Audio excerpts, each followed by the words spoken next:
Recently, there has been an increased number of women politicians and celebrities coming out about sexual harassment. Many women are using the hashtag MeToo on Twitter and other social media. We asked 2 teachers to share their own stories.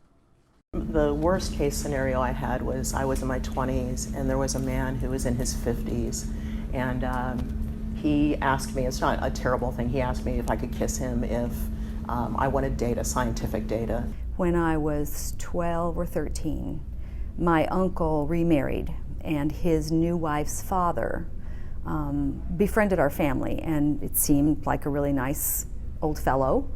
And he would come and visit with us, and he began to come when my parents weren't home. And it started with him just kind of putting his arm around me, and that's a friendly gesture like a grandpa would do. But he began to try to do other things, and I was not obviously ready for that. I would successfully rebuff him, but he got a little more aggressive with each visit. And so after about 3 of these visits, I decided I would tell my parents.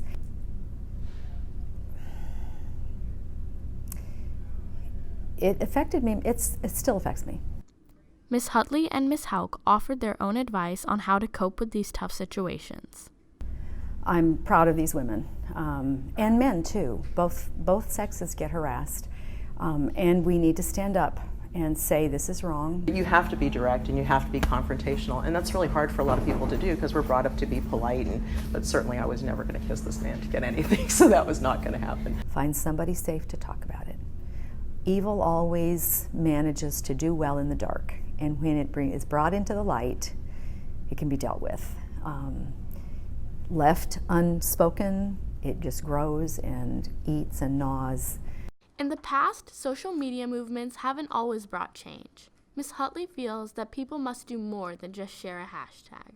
I don't think just going on and putting something on a hashtag is going to change things. I think it has to be the mindset of the men. This has been Tara Stacher and Siddharth Jayakumar reporting for MOB.